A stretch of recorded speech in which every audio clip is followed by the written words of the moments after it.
Hi guys, Morgan here, And Michael as well. bringing you another episode of Joy and Hope. So, this is my friend, Michael. Hello. Welcome, Michael, everyone. Also, Baby Yoda, who That's is right. peeping back there. We won, so he's not actually Baby Yoda. We won, this is an adult Yoda, but he's small. That's all. You literally asked me when we sat down. We call him Baby Yoda, but he's not actually Baby Yoda. It's a nickname. Wow. Okay. Well, I feel lied to. I don't know how this is gonna go anymore. I thought We also I didn't knew build. you. We also didn't build Baby Yoda. Or Yoda. Where did you get We small size? We won full-grown Yoda? Small full-grown Yoda. We won in a build competition. So we did build things with Legos to get him, Okay. but we did not actually build him. That's all. If any of you are fans of The Mandalorian, comment below with who your favorite character is. I've never seen it, but I hear it's great.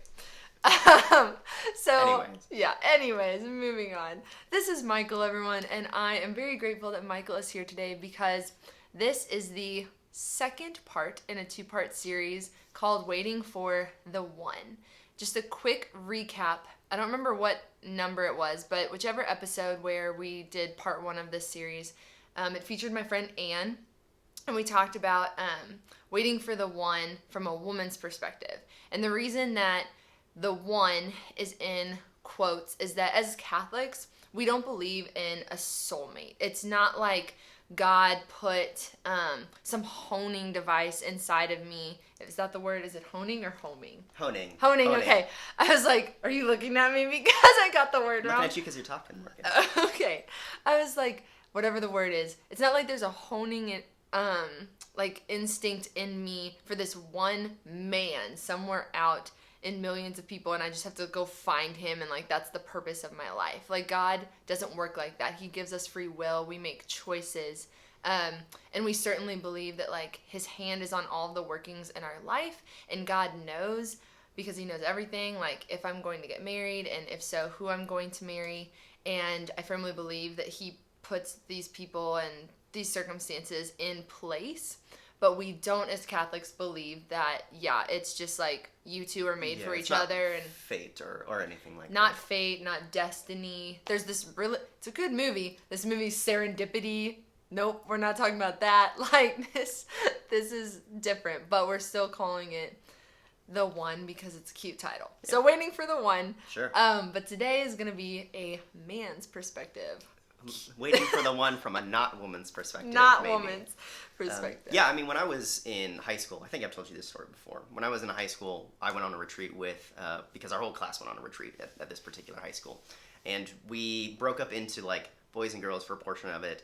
And amongst a whole bunch of different things that we talked about, we talked a lot about, like, brotherly accountability and actually having, like, deep, rich friendships and things like that. And after we had spent a number of different hours hearing these talks, some friends and I, while we were waiting in line for a meal, actually basically just had a small conversation about actually like putting that into practice. And so that kind of began this sort of era in my high school life, so to speak, where I actually had a group of 3 other boys and myself would meet after school on a weekly basis to pray together and just to talk, just like share about our lives, talk about spirituality, talk about things going on at home or things going on in our own souls. And that was really, really life-giving. And definitely something that I don't think I would have done on my own. Mm-hmm. And the reason I bring it up is because there's a strong sense in which I would say that I was called to these other young men. Mm. I would say that like is definitely something that was part of God's plan for my life, but it wasn't like fate. It wasn't destiny. Yeah. Like we were on a retreat together because we went to the same school, because our parents sent us to the same school and things like that. And it wasn't that we had like, I had magically found like my 3, like not waiting for the one, but waiting for the 3, my right? best friends. Right. It wasn't anything like that. It was on the outside, a very natural thing. Mm. But there was, I think, a supernatural hand in those goings on. That's awesome. Because I don't think that those 2 things are at odds with each other. Yeah, absolutely. It's more just God's hand at work through all of the circumstances rather than, this is just blind chance. Yeah. Yeah, absolutely. I love that. I love that analogy. Absolutely. So before we get going here, we're going to get to know Michael a little bit more, just some fun facts about him. But real quick, I just want to say Thank you to all of my patrons on Patreon. Y'all are the ones that make all of this possible. So thank you so much. If you have not already, become a Joy in Hope patron. If that's something that you think maybe God is putting on your heart, especially if you or someone you know and love tends to watch these YouTube videos or listen to this podcast, and if it is life-giving, if it's joyful for you, if it fills you with hope and leads you closer to God, I ask you to consider supporting financially via Patreon. See the link in the description below or go to patreon.com/Morgan Mueller to do that. But before we get into all of that, before we pray, before we dive in, I just have a couple fun get to know you questions about Michael. So they start with some fun facts about Michael. Okay. So we met at Benedictine College. We were both theology majors. That's right. And we studied abroad together in Italy. That's right. In Italia. About 3 months. 3 months. So my questions for you are, what made you decide to major in theology? Okay. Oh, hang on. Question before that. Oh. What made you decide to go to Benedictine? Yeah. What made you decide to major in theology? And where was your favorite place we went while we were abroad? So I think the first one is why'd I go to Benedictine? Yes. Mm-hmm. I think for me it was a combination of knowing that I could be academically challenged there, because I was looking between Benedictine and the University of Dallas, which was at the time known as like a pretty rigorous school. Okay. And I was in like upper level courses in high school and things like that, so I knew that that was something I wanted to pursue in higher education as well.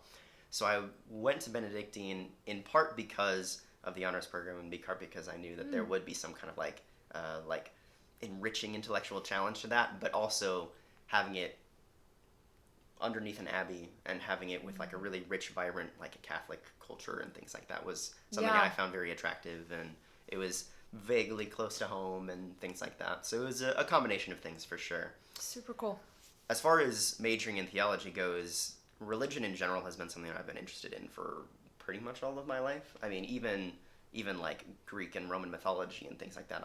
I really love digging into what people believe and why they believe it and things like that. So especially since I was raised Catholic, it made sense to pursue my own faith a lot further. And it was already something I found very, again, sort of like enriching and engaging and life-giving in high school. And so being able to pursue that at an even higher level, in an even more intense way with like the experts, basically. Like I learned from people who had written the books that I had read previously, you know, things like that. Yeah. That was something that just I thought was really, really cool. Really, really cool. That is really, really cool. And while we were in Italy, there were a lot of cool places that we went. One that sticks out in my memory a lot is the tomb of St. Francis. St. Francis of Assisi. We went to Assisi, and underneath the church there, is it a basilica? I think so. I think it's a basilica. I don't think it's a Underneath cathedral. is St. Francis's burial place. And while we were in Italy, we actually watched a film about St. Francis just to get a little more reacquainted with his life and things like that, which was really cool. I don't know that I had ever actually been presented with the entire full like life story of St. Francis. Same. I'd heard bits and pieces, but seeing the whole thing, especially put on in a film, which was an Italian-made film, no less, was really, really cool, and you really got to know both the man himself as well as kind of the people in his life. Yeah. So going down that like stone tunnel into St. Francis's tomb, where he's buried in the center of the room, and like the other characters from the movie were buried in like the corners around him, for me was just super, super cool to like be that, like literally that close to something that happened so long ago, but also something that I was really, really personally inspired by. So that was up there. That's up there. awesome. I don't know if it was my favorite, but I don't do a whole lot of favorites in general. For me, it's like, oh, it's a top 10 kind of thing. Yeah, usually I feel that, but actually Assisi was my favorite. So Nice. That's really cool. Nice. Yeah. Shout out. If any of y'all ever go to Italy, go to Assisi. Make a pilgrimage. Make It's a super pilgrimage. cool. Super cool. Cool. So that's a little bit about Michael. That's me. Now that we know him, I feel like we can talk to him. But first, let's pray. In the name of the Father, and of the Son, and of the Holy Spirit. Amen. Amen. Totus tuus, Maria, ego sum. I am totally yours, Mary.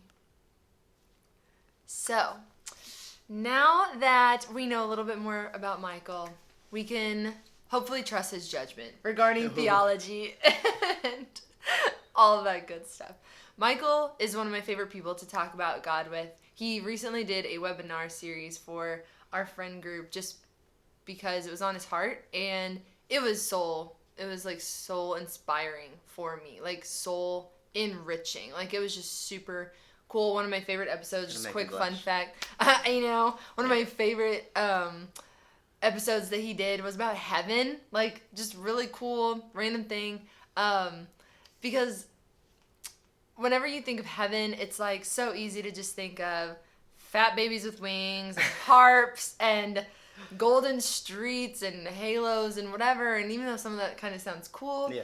I just remember Michael like went a lot deeper with us and was like, don't imagine so much the place necessarily because that's so beyond us, but just what does it really mean to be in communion with another? Because ultimately, as Catholics, we see heaven as just communion with God, and I don't necessarily want to go to heaven if it's just like the golden streets, fat babies, Yeah. like playing harps. Like that doesn't speak to us. But Michael made this really cool point. Like communion speaks to us. That relationship should speak to us. And if I don't really know what that means with God, like just consider examples in your own life. So relationships maybe with your family, or like Michael was alluding to earlier, his really close friends that God provided for him in high school.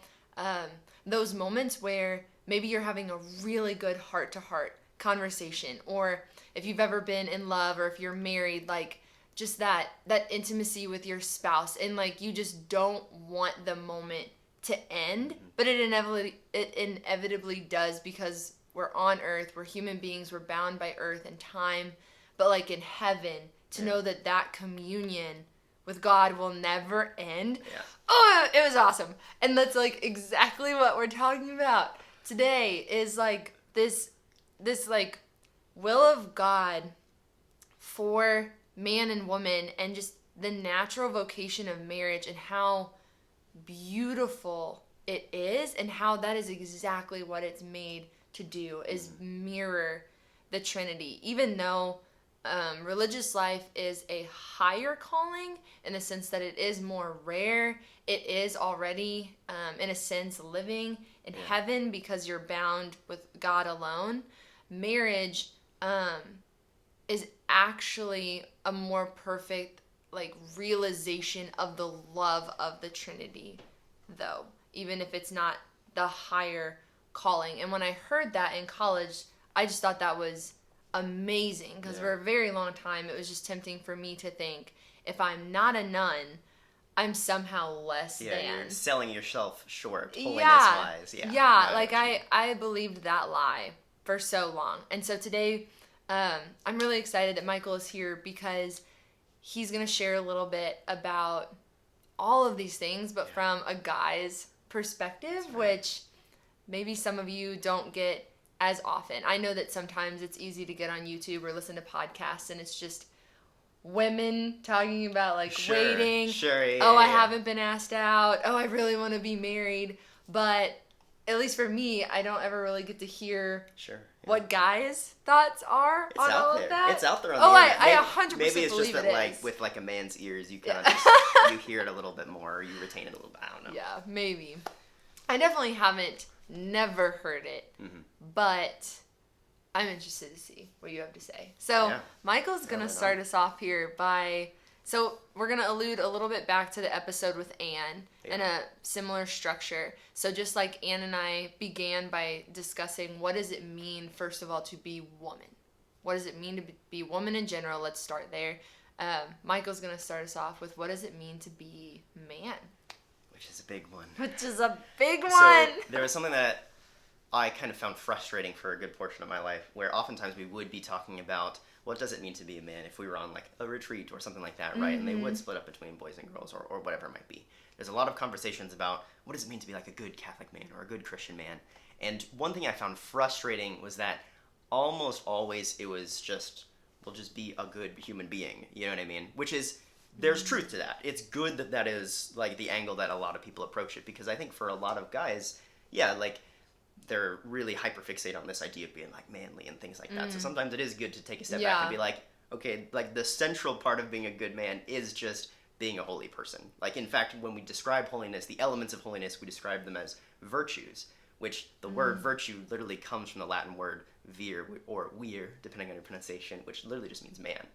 When our forefathers were discussing holiness, they would describe holiness with these characteristics, and they would call them literally like manlinesses. That like courage was a manliness, and prudence was a manliness, and temperance was a manliness. You know what I mean? So there's definitely truth to the idea that being a good man involves just doing the same good things that everybody does, like loving other people, caring about your family and your friends, not, eating unhealthily, things like that. Like all of that's part of being like a good man. But what I found frustrating is that message was on such a place of prominence that we almost never got to the part where we actually talk about what makes masculine holiness masculine. That yes, masculinity is about holiness, manhood is about holiness, but what actually makes it like the masculine version? Because if you're thinking about math, we don't say there's masculine math and feminine math, right? Even though we all do it. So when we talk about human life, when we talk about holiness, we kind of want to say that there is something distinctly feminine about feminine holiness. We want to say that there is something distinctly masculine about when a man is holy. And that was something that I am still kind of on the search for to a certain degree. So I will attempt to contribute a little bit of my thoughts. Bishop Olmsted of Phoenix recently put out an exhortation which is addressed to just the men of the church, and to a certain degree to all men who are willing to pick up the exhortation and read it. And one of the things he suggests is that we don't have like this clear, well-defined understanding of masculinity, in part because it's been obscured by our culture, but also, secondly, because it was so obvious for so many people. Like it was something that you were taught just by your dad gradually, in little experiences over and over and over and over. So it's not something that philosophers and academics and kings really ever focused on and formulated, here's how to be a man 101, that kind of thing. But we're going to try to analyze it here. I'm going to, I think, focus on three main ideas, and hopefully they won't take too much time. The first is this idea that manhood and womanhood, I don't think, are these completely separate spheres of human existence. It's more that we all are human, but men tend to kind of specialize in certain things, and women tend to specialize in certain other things. I'll weirdly compare it to soup versus stew. It's basically the same ingredients, but they're just in kind of different proportions. You know what I mean? I want to say that masculinity and femininity are kind of like that. There's a sort of general suite of human goodnesses, and women at least tend to approach some of them more easily, more readily, more naturally, more automatically, however. And likewise, men tend to lean into certain ones, tend to appreciate certain ones more naturally, more easily, more quickly, just in general. I'm not saying everybody's like this, but that's how I'm going to approach this. So if I ever say something and it sounds like, now hold on a minute, Michael, women do that too, and women have that too, I know. I just think that these are the things that I see as the sort of your specialty as a man, which isn't a guarantee that you're good at it, but that's what you're specialized for. For instance, you have a face, you have a jaw, yes? Yes. As do I. The idea of the masculine jaw being sort of heavier or stronger or something like that, the leading theory is that that's actually because men are biologically built to take punches to the face. That there is a way that we are specialized for a certain thing, a certain experience, a certain role within the community, that women, while they can play that role, they maybe don't have the same by the virtue of your natural constitution, that's the thing that you're kind of built for, if that makes sense. Although, could a woman take a punch? Yeah. Anyways. So, there is the idea that men are sort of warriors, right? And that's, I think, probably mostly a biological thing, that with the whole the jaw thing and a number of other things, it seems that our earliest ancestors did kind of have this divide where for some reason men were in situations where they would get hit in the face more often and things like that. And I think you can see in at least a general survey of the masculine population that we do have this sort of drive to take on that role, if that makes sense, that we kind of like being fighters, we kind of like being warriors. And it's not it's not a love of violence itself. I think that's sort of a dysfunctional version of masculinity, is violence for violence's sake. It's more about developing the will and the skill to address threats, whether that's defending a good thing or whether that's tearing down something that shouldn't exist. That, I think, is kind of the sort of warrior spirit, if you will, that I want to say that men tend to be specialized for a little bit more so than than our female counterparts. But I think one of the big ones that I see is a little more overlooked is a masculine archetype that I'm not sure how exactly to name. I want to call it like the king. I want to say something that to be a man is to be a king. And what I mean by that is that the role of a king in most civilizations, I think, is actually like a political manifestation of the male psyche. And like the role that a man is supposed to play in his community. It's just on sort of like a macroscopic scale. I'm going to make an argument, or I'm going to attempt to make an argument, that kingship is a generalized fatherhood. And to be a man, I think, inherently involves fatherhood of some kind. It could be literal biological fatherhood, or it could be more of a social, more of a spiritual kind of fatherhood. But I think they have some common features. And I think that we can actually use this idea of kingship as sort of like a case study in that. So what does a king do, and therefore what does a father do? I think there are a few things that kings and fathers do. One is to provide order. Now when I say that a king or a father provides order, I don't mean necessarily rules. I don't necessarily mean organization, although those things certainly come into play. The order I'm talking about is the order that we refer to when you go to McDonald's and you order some ice cream and they say, "I'm sorry, the machine's out of order. The machine's broken. There's something that's not working." I think it's part of masculinity to kind of play the role in whatever social group you're talking about of providing order. It's sort of this establishment and maintenance of like everything's right in the world. This sense of bestowing stability, of bestowing harmony, of bestowing health and wholeness. By like your actions are such that you sort of cultivate this sort of like things are the way they're supposed to be. Yeah. And that's true both within your own self, within your own soul, which is why like a lot of dads always talk about self-control and self-discipline and things like that, because you kind of have to have that within yourself before you can construct that outside of yourself, if you will. And that kind of order is very sort of like clear, or at least we want it to be clear. I think part of providing order, part of being a man and providing order and stability and structure to a certain degree involves like interpreting the world, reflecting on our experiences, abstracting certain principles, and then imparting those principles to those in your care. Like so many people when they think about, like, oh, a really good experience I had with my dad, oftentimes it is something that's like, oh, my dad randomly over the dinner table launched into some anecdote of when he was a young man and he has some random life lesson he wants to teach us by telling us this story, right? That's the king at work. That's him like surveying life, interpreting the universe, making sense of things, and seeing those patterns and imparting those principles to his subjects or his children in this case. I would venture to say, now this is complete speculation, that mansplaining is actually a sort of dysfunctional version of this. That it's like when a guy sort of oftentimes accidentally slips into this mode of being like, no, let me tell you how it is. I think that's in like a subconscious attempt at kingship, of being able to like introduce order, introduce structure into a system that they perceive as being chaotic or perceive as being out of order. Now this order isn't random. It's not order for order's sake, because outside of the established order that the king or the father provides isn't chaos in the sense of it's messy. It isn't chaos in the sense that it's disorganized. It's chaos in the sense that it is broken, that it is twisted, that it's aberrant, that it's perverse. And so a king providing order isn't order for order's sake. It's ordered to something else. It's ordered to life. It's ordered to wholeness. It's ordered to prosperity.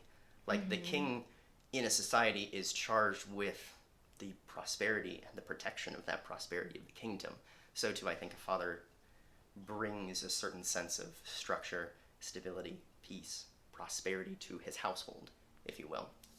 There's a way of thinking about this that is going to seem strange at first, but I think it makes a lot of sense. And that's the idea that man is sort of archetypically like a gardener. Because when you garden, you're not necessarily the one that like makes life happen, but you sort of change the environment that life happens in so that life can flourish. It's not that you are the one who's like, cracking the seeds open and pulling the plant out of it, which is not actually how it works. But you get the point. But rather you till the soil, you pull up weeds, right? You make a wall so pests can't get in, things like that. Like, it's not necessarily that you're the one making the life happen, but you are the one that is sort of enabling the life to happen, if that makes sense. And I think that's part of why men are sometimes like fixers, right? Like, there's this sort of classic scene of the wife comes home and she just wants to vent, and the husband is immediately like, well, why don't you just do this? You know what I mean? Like, we sort of naturally want to, like, if there's a weed in the garden, pull it up. If there's a pest in the garden, kill it. You know what I mean? Like, that's just kind of part of what we do. In fact, if we go to... Oh my goodness, he's going to pull off one of his theology books. He has a whole nother bookshelf over here. It's a big one. It's a nice bookshelf. It's the Bible. It's a good like theology it. book. It's a good one. If you look in Genesis chapter 2, and it talks about the creation of Adam, there's some interesting details. It says, okay, so in the day that the Lord made the earth and the heavens, when no plant of the field was yet in the earth, and no herb of the field had yet sprung up, for the Lord had not yet caused it to rain upon the earth, and there was no man to till the ground. But a mist went up and all that kind of stuff. Then the Lord God formed man of dust from the ground, breathed into his nostrils the breath of life. Man became a living soul, and God planted a garden in Eden in the east, and he put there the man whom he had formed. Out of the ground, the Lord God made to grow every tree that is pleasant to the sight and good for food, the tree of life and the tree of knowledge of good and evil. I'm going to skip down a little bit to verse 15, where it says, the Lord God took the man, put him in the Garden of Eden to till and keep it. So we have, like, in two of these little details here, the author of Genesis is sort of reflecting this idea that, like, part of man's purpose is this idea of being, like, a gardener, so to speak.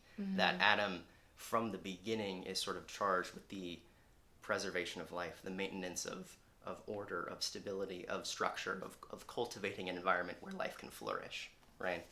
Yeah.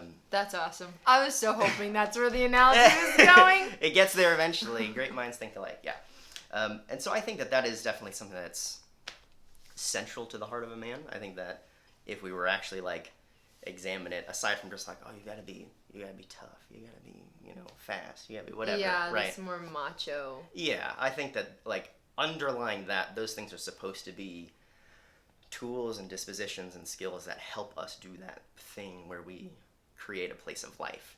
In fact, the word husband comes from Old Norse, and it's a contraction of two words, house and, like, farmer. It's a contraction of, like the idea is that you are the person that tills and keeps and inhabits the household.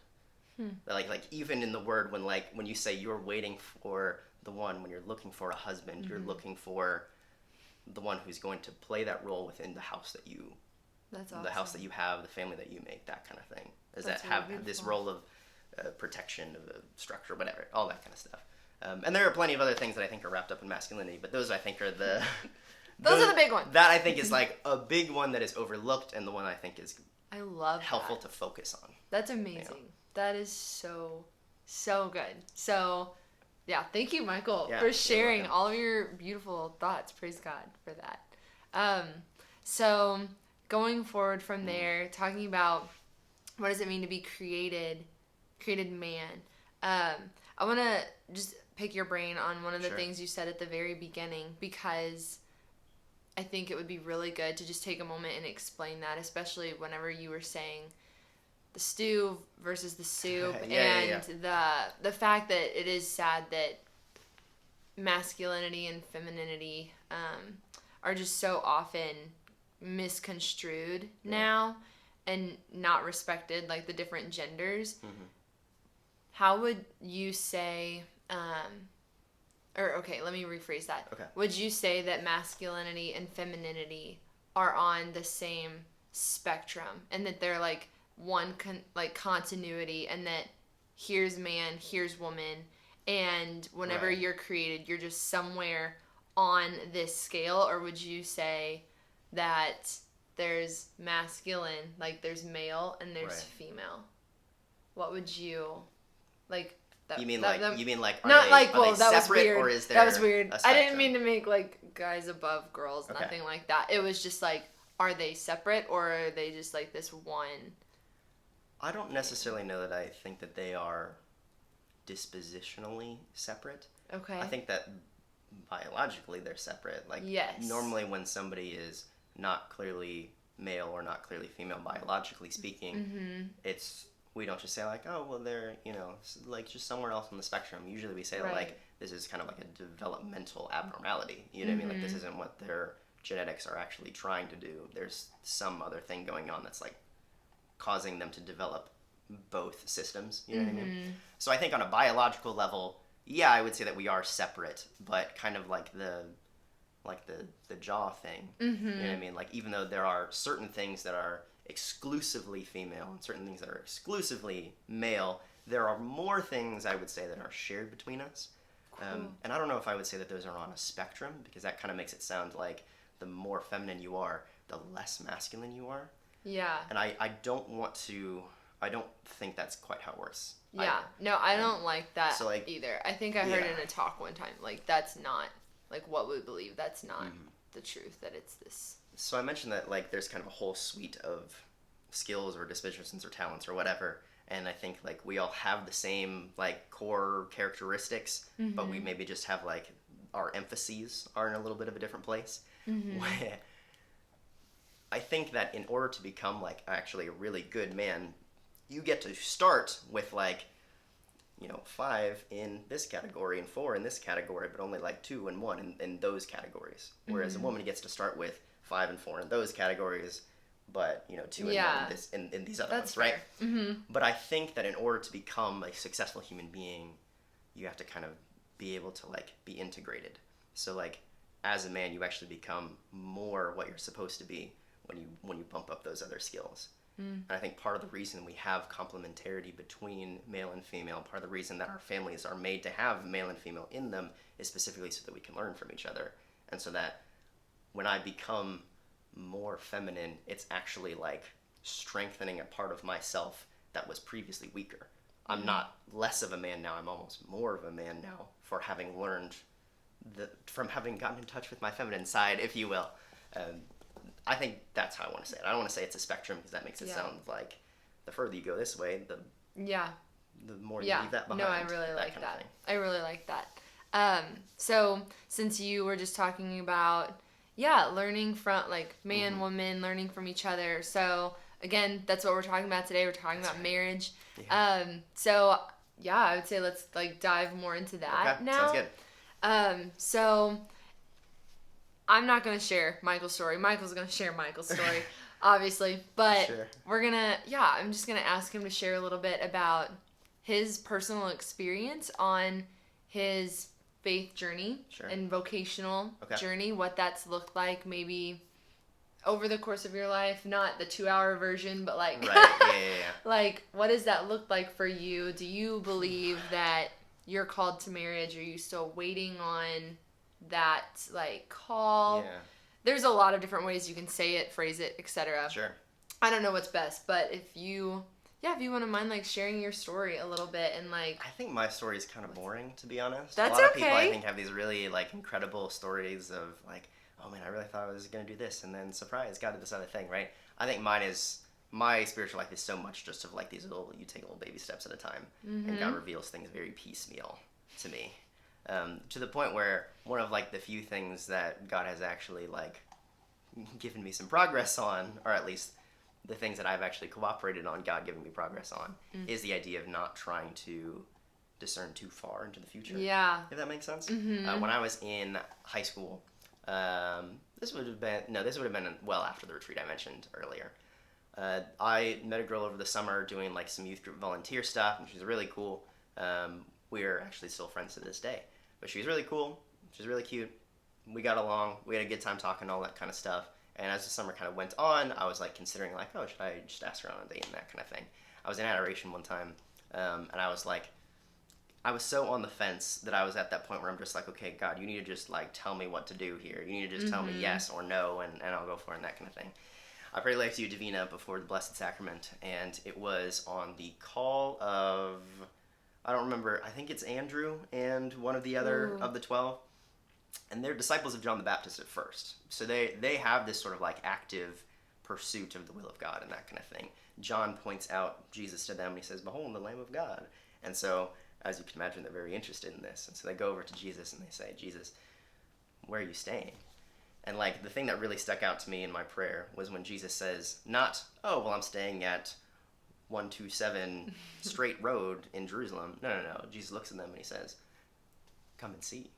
Mm-hmm. And so for me, like, it was this huge lesson in just like, God's not always just gonna say like, "Hey, this is exactly what you're gonna be doing." No, it's always so this. It's always him pulling us, not like pushing us in a certain direction. It's always him pulling us towards himself. And so much of my discernment, at least right now, like, obviously, like, it's been quite a few years since high school, but even today, a lot of my discernment is trying to remember that vocation is a Christocentric thing, and that discernment is less about, saying like, "God, tell me what to do," although that's part of it, but especially just being like, "God, reveal yourself to me," and trying to like make myself available to God. I would venture to say a lot of the past few years, I've been kind of like, I think I'm called to marriage, but it's a very tentative kind of thing, right? And I think I got very comfortable in that space of like, well, I just don't know, you know what I mean? To the point where I had another moment in prayer, where like I was somehow confronted with the reality that if God did give in to the request to be like, "Yeah, I'm going to reveal your exact path to you right now," I wouldn't have been ready for it. I would not have been open to it. I would not have like, I was not actually on board with whatever God wanted for me. I just wanted some sense of like clarity. I wanted some sense of, to a certain degree, like I wanted the responsibility of figuring it out to be taken over by somebody else. You know what I just had come to mind? Yeah. It's like, because I felt the same way, and that is us grasping for the fruit in the Garden of Eden because we want to be like God. Yeah. We want to know. We want to know everything instead of just trust Him. Yeah, and I think to a certain degree there's a sense in which Adam and Eve are supposed to be like God. I think, is it John Paul II? One way or another, somebody is quoted in the Catechism, and they say that like when Adam and Eve sin, it's not that they are trying to be like God that's the problem. It's that they're trying to be like God without God. They're trying to be God, without like understanding the way that He wants to make them like Himself. You know what I mean? So it's a little bit of that, trying to again just keep this idea of Christocentricity in mind, and just trusting that like when the time comes, if I am ready, like it will be revealed. Just come and see. You know what I mean? So, I love that. So that's kind of where I'm at. Would I say that I think I'm called to marriage? Yeah, for a variety of reasons. I think I'm like disposed towards that kind of thing. I think I do have like a deep desire for that kind of relationship, which is not to say that seminarians and priests don't, but that seemed like, even if I'm not to be like everything happens to me in prayer, but I was praying out on the balcony, which is right here. You guys can't see it, but it's right there. And it was like evening time, and I was in prayer, and I don't remember exactly what I was reflecting on, but I had this really interesting moment of being like, you know what would be super cool? It'd be super cool to be able to take somebody else into this. And because it was kind of late at night and I was in the place where I live, my like immediate thought was like, it'd be cool to have like a child with me. You know what I mean? It'd be cool to be able to like have like just a wee small version of myself, and being like, and just being like and just bringing them into that experience of goodness, that experience of richness, that experience of spirituality. So like it's little moments like that here and there where I'm just like, yeah, I mean, marriage, being a father, that is probably something I'd be into. Yeah. You know what I mean? And I seem to be well prepared for. Like I grew up with nothing but sisters, so like it was me and my dad, and then my mom and all my sisters and that kind of thing. So I like on a practical level know to put the toilet seat down. And I know how to clean hair out of the drain and things like that. So those are useful skill sets that not everyone has. It's true. It's true. So yeah. So I think that's about where I'm at. That's cool. We've been in some weird circumstances currently, so I haven't exactly been going out and meeting people. That's true. Soon-ish, it's been on my mind to like once this all kind of blows over, maybe getting out there a little more, because I tend to be very like in my own world and that kind of thing. So. Yeah, and Michael's a teacher, and it's easy to get caught up when you're a teacher and like what you're doing and like Yeah. Yeah, for sure. But thank you for sharing that. And I want to unpack that a little bit more as well. So you've dated in the past. I have, yeah. You've dated in the past. Was your first experience of ever thinking of asking someone out the one that you shared whenever you had the come and see moment? No? Nope. Okay. Because I'm curious, Didn't end up asking her out. No. Okay. It was actually not long after that moment in the Adoration Chapel that we had a conversation where it sort of just, as we were talking about things, we kind of unpacked various things, and it was evident that some of our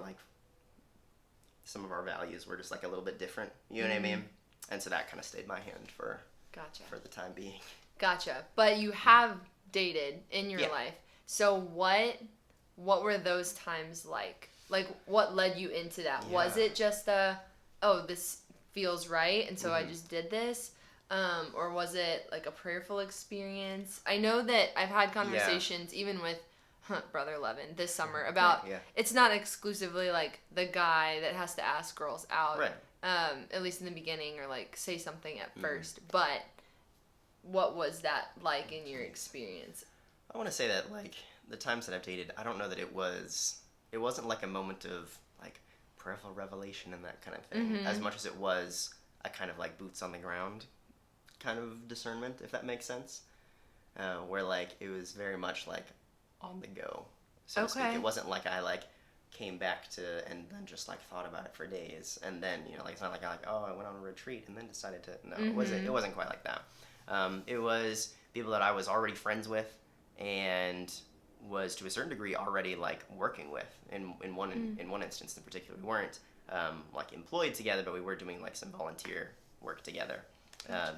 Apparently I meet a lot of girls doing volunteer work. Anyways, go do volunteer work. Yeah, I guess. Yeah. but we were already doing that, so I kind of already had a relationship with this person existing already. And just especially being able to recognize how well we worked together, because we were partnered up for something and things like that, was something I was okay, this might be worth exploring in a more intentional way, if that makes sense, in a more kind of committed way, and with an eye towards not just this ministry that we're doing at the moment, but maybe doing a ministry kind of in the future. Because especially when you're working with a lady and you're working with kids, it can be really, really easy to be to have a pretty decent picture of we could probably do this for 50 years, so it was, what are you doing the rest of your life? Yeah. So it was a little bit like that, just sort of recognizing those things, revealing certain qualities about these people, and just going based off of, I guess, those attractions, and also just this sense of dating is a period of discernment. And so sometimes to actually come and see means just being hey, do you want to get breakfast? You know what I mean? That kind of thing. That's so good. I love that you keep going back to that, because that's something that Brother Levin in the episode we made this summer was just saying, my favorite line from the whole thing, he was you can't discern what you don't know. Yeah. So many people tend to over-spiritualize dating. Well, first they have this whole,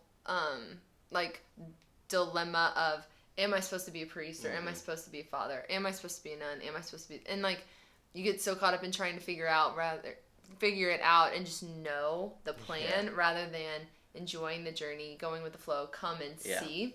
And so when Brother Levin was you can't even discern what you don't know.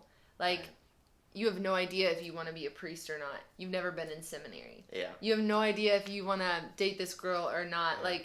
You met her once. Not in your case, but just in general. I know what you mean. Yeah, and so I loved when he said that, and it just really changed my outlook and made me less afraid and less fearful, because there have been so many times in my life where I've tried to take control. Yeah.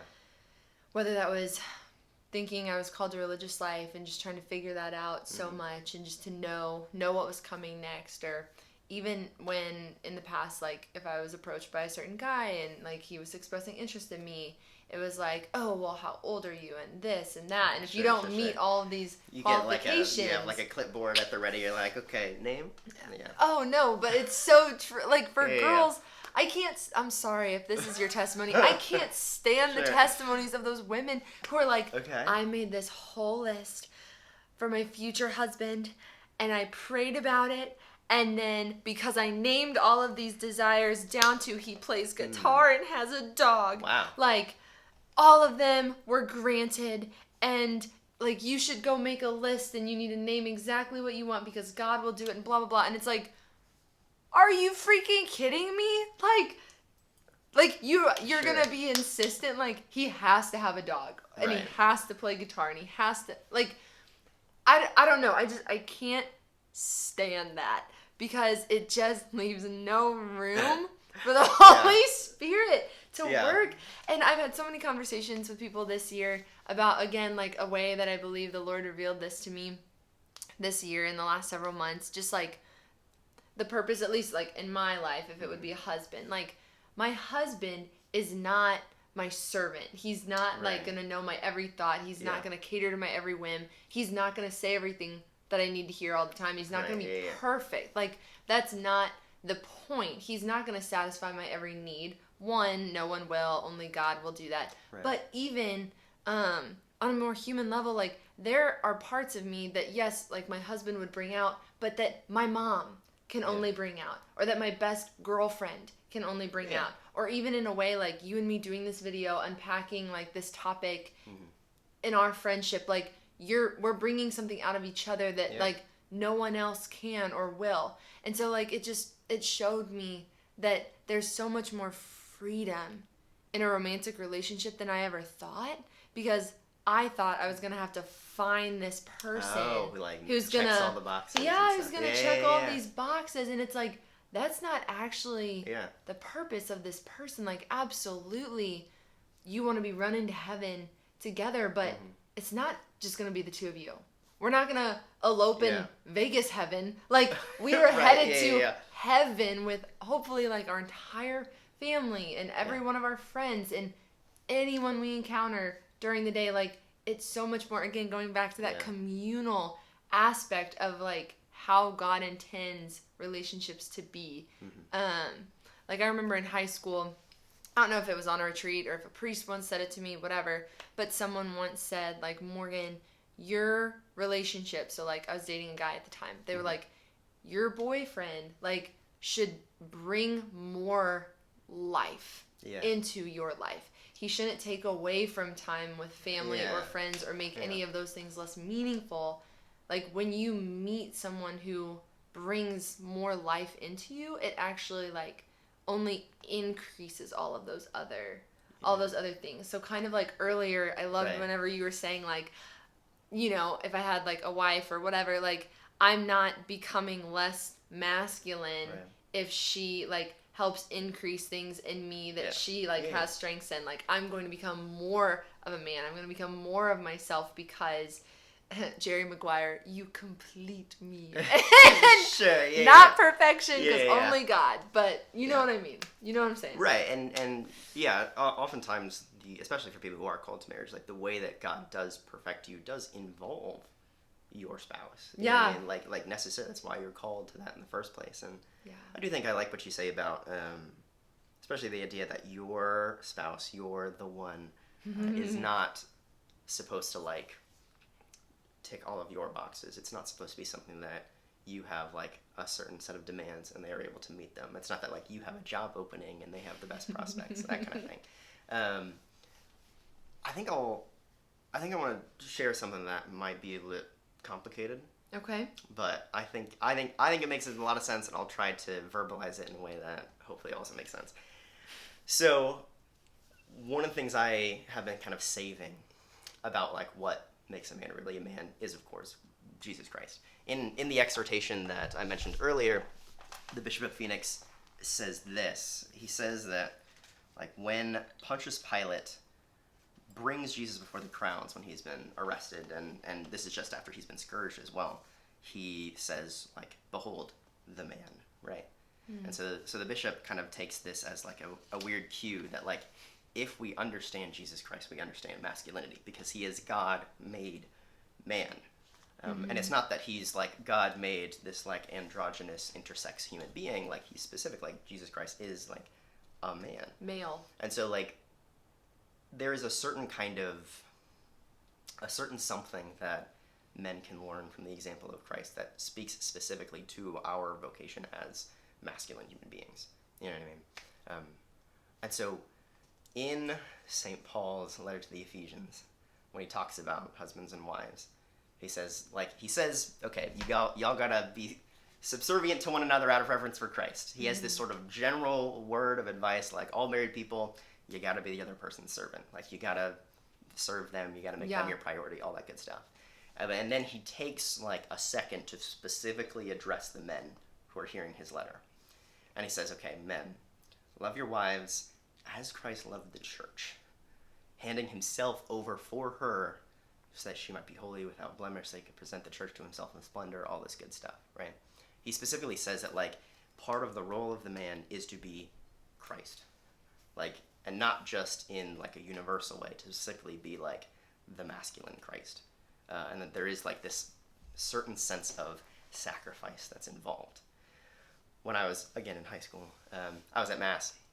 And it was a Mass where there was just mostly other students. There were some teachers there as well, but it was mostly other students. And our chaplain at the time was a very good homilist. And I want to say it was that passage that was one of the readings for the day. It might not have been. I could be misremembering that. We had a very realistic crucifix. Like, this crucifix was, like, in the diocese paper because, like, the artist spent so much time making this an extremely lifelike crucifix. It wasn't, like, super gory and bloody and things like that, but, like, Jesus genuinely looks like there is, like, a person in a costume on the cross. Oh my god. Like, it's really, really cool. Anyways, he was talking about discernment. He was talking about finding the one, and he first addressed the ladies in the room, and he said, girls, if you want to find a good guy, and he points to the cross, and he says, you got to find somebody who can do that. And then he addresses us, and he says, now, gentlemen, if you want to find a good girl, and he points back to the cross, and he says, start practicing. A lot of people think of carrying one's cross just in terms of, like, you know, what sufferings can I put up with, right? And there's truth to that, for sure. But, like, the context in which Jesus says that, he's referring to, like, vocation. He's referring to that, like, pursuit of God himself. Like, if anyone wants to be my disciple, they have to pick up their cross and follow me. Now, the cross was invented by, like, before Jesus showed up. His audience knew what the cross meant. For them, it wasn't just about, like, suffering. For them, it was actually about death. Like, when Jesus says, pick up your cross and follow me, it's not just about, like, when we say we got to carry our crosses, right? It's not just that we mean, like, what sufferings am I going to put up with? It's about, like, on what will I be crucified? Like, what is going to be the altar on which I am poured out? Like, and especially as a man, as St. Paul says, like, that's kind of, like, at the heart of, like, the masculine vocation, whatever that is this idea of, like, being that sacrifice for another person. Because, like, we love going all in. Men, we love, like, giving it all on the field. We love pushing all the poker chips in, saying, I'm all in, right? We love being able to, like, go all out. My roommate and I, in college, played a video game, and sometimes we would do, like, a one person versus one person. Like, it was like a duel, right? And he said, like, Michael, I love playing against you because, like, our skill level in this game were, like, kind of even. And he was, like, quite a bit better than average. Most people, he was technically a little better than me, but I could put up a good fight. He said, I love playing against you because, like, I really feel like I can go all out. Like, we crave that, right? Yeah. And, like, when you look at Jesus Christ on the cross, when you see that he's disrobed, when you see that he has almost no strength left in his body, like, the dude has barely had any nourishment in the past 12 hours, you know what I mean? And, like, his blood is literally, like, being actively shed. That's going all out, right? And we crave that. And especially, like, 20-something-year-old men. We crave that. We are constantly looking for something that we can, like, really, like, this is it. You know what I mean? But I think so often, this is it, that it thing, we think it's going to be a job. We think it's going to be a certain city that we live in. We think it's going to be a certain external experience. Most of the time, it's a person. And if you're called to marriage, like, it's not just the person of Christ himself. It's your wife. That's the it. That's the thing you're going all in for. That's the altar upon which you are going to pour yourself out. That's where, like, you are going to making that real true sacrifice of self. That's where you're going all in. That's the hill you're going to die on. You know what I mean? So, like, I'm sure it can be helpful to make a list of qualities you like to see in a future spouse. But I think the real deal maker, not deal breaker, the real deal maker is when you can look at a woman and you can say, this is it. Like, this is where I am dying. This is where I lay down my life. This is where I pour myself out for her, just as Christ pours himself out for the church. That's awesome. I love that. Thank you for sharing. You're My welcome. favorite. Oh, that was so good. That priest, I was like, he's my new favorite priest. Whenever he's like, men, start practicing. Yeah. That's awesome. Thank you for sharing just You bet. all of your experiences. That was so good. And so going back to being able to pour yourself out for like God, and if you're called to marriage, your wife and your family. You're currently, obviously, you're single, you said, and you believe that could be where the Lord is leading, but like, so where are you now, kind of thing. And what does that look like? Because something that Ann and I ended with in our episode, which got cut off, but what we had talked about was what does it mean in that season of waiting and the purpose and how the Lord is kind of molding you while you wait, because we reflected on the time of God leading Eve to Adam and Eve and God and how she could have grown in a relationship with him, but Adam was also waiting, and Adam was working, he was meeting all the animals, he was having these amazing experiences, and he hadn't found the greater purpose, but at the same time in that waiting, it wasn't wasted. The waiting is never wasted. So the Lord was allowing him to grow closer to himself, like the Lord. So for you, what does that look like personally, but also what would you want to share with other men as far as if you're in this season of waiting, whether it's willing or not, because guys or girls, like, you can be impatient. And like, what words of encouragement would you have in that season of waiting, in addition to its purpose? I think my first recommendation would be talk to a guy who's actually married, because I'm sure he has insights that I don't. I actually quite like being single. It's not that I like it more than being in a relationship. It's not that I don't like dating, but I think that for a lot of people, being single is something that they run from, and it's something that they actively dislike. And I think that is understandable, but I wonder if like our sense of singleness needs to be redeemed a little bit, because kind of like you're saying, like, it's not like Adam's just like sitting around like bumming it, just waiting for what's the word the scripture uses, a suitable companion. It's not that he's like just doing nothing but waiting. Like, he is at work. He already has a vocation. It's not maybe like his capital V vocation, right? But he has something he's tasked to do. So I think like in a time of singleness, in that kind of like what we were saying earlier, when it's like discernment is always like, you don't want to look too far into the future. It's not that you shouldn't be considering dating. It's not that you shouldn't be reflecting on it, talking about it, talking to your dad, talking to other married men about marriage and that kind of thing. But not to make that like the only thing you're doing, because like you have other roles, you have other people in your life that need you, you have other things that you are called to do.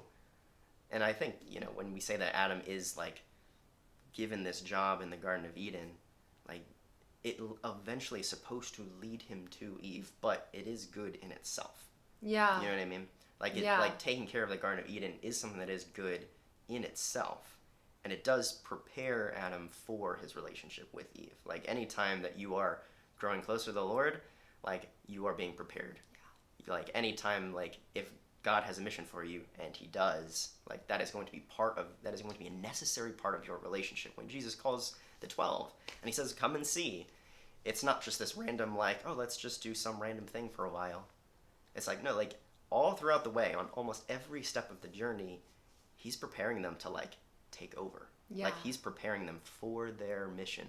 So I want to say that being single in a healthy way is this weird balancing act of, well, that's actually not even a balancing act. I don't want to say that. I retract that statement. It's not a balancing act. It is I a mix. retract that statement. It is a mix of pursuing God, allowing yourself to be pursued by God, and also like pursuing a vocation just like on little baby steps at a time, or at least that's how it seems to be working for me. So there is a sense in which, yeah, you should have an eye on the present. You should be present. Whatever you're doing, like, that's what you're supposed to be doing right now. Like, all in, yeah, like, where you are. You're, like, who you're called to love is the person who's right in front of you, kind of thing. But at the same time, there is, like, a sense in which you're kind of looking forwards as well. I don't think these things are at odds. I think these things need to be harmonized. I think there's a certain sense in which, as a single person, when I'm teaching, yes, I'm teaching, like, the kids in my classroom, but there is also a sense in which kind of in the background I'm being prepared for if God wants me to have my own biological kids, like, yeah, I'm going to be better prepared for that. Yeah. So growing in holiness, I think, inevitably leads us to mission. I think that growing in holiness inevitably, like, when God has, like, trained us enough, he can finally say, okay, now it's your turn. Go make disciples of all nations, etc., that kind of thing. And you, as much as you might want, aren't gonna be the one who decides when you're ready or when you're prepared. That's for God to reveal. Yeah, and I think, to you. And I think there's like discernment as well of just like what marriage is and like learning about marriage and learning what makes marriage work and things that are good. Like so much of my current understanding of marriage has grown simply because of my relationships with friends. Like just having female friends in general just like helps you understand femininity. It helps you understand women. It helps you understand like, oh yeah, if you were to be in a marriage, like you just get more and more and more experience and information, and like you can't discern what you don't know, kind of thing. So have rich relationships with female friends. Like have those friendships. Talk to your sisters if you have them. You know what I mean? Talk to your mom, right? That kind of thing. Because I think those things are also super, super helpful. And like my understanding of what now I even look for in a spouse has been like hugely just like elevated and transformed just by just the women that I know in general. Yeah. You know what I mean? Yeah, that's awesome. So last thing. So in the season of singleness, how important is it to prioritize prayer life? I mean, it's how important. I know it's an obvious question, but I want you to talk about it. How important is it to eat? Like I said, like any proper discernment is Christocentric, right? It's not just like here's a list of things to do. It's like you're encountering Christ and you are being called to grow closer to him, and it's precisely in your growing closer to him that you are growing closer to what your vocation is, because ultimately your vocation is a pathway to God himself. And like a way in which you will not only be reaching God yourself, but you'll also be kind of like recruiting other people to reach God with you. You know what I mean? So like, how important is prayer? It's tantamount. It's critical. It's essential. You have no idea what you're doing if you're not praying about these things. Like, it's like how important is having a map when you're navigating? Yeah, well, it's kind of the main thing you need actually. I know. I knew it was super obvious. It was basically me being like, talk about this.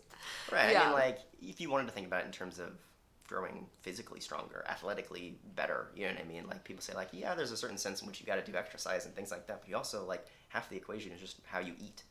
You know what I mean? I want to say that prayer is kind of like that. Yes, there are things that you do in your exterior life that are important for your discernment, but at the same time, like, there's all, like, if you are exercising a ton, but you're, like, never eating, or if you're exercising a ton, but you're still eating in an unhealthy way, like, you're not going to see a whole lot of progress, or at least you're going to see a hugely reduced amount of progress. If you actually want to discern properly, if you actually want to, like, figure out your vocation, you can do all these other things. You can call up all the women you want, but if you're not, like, being fed, if you're not actually, like, if you don't have that, like, healthy nourishment.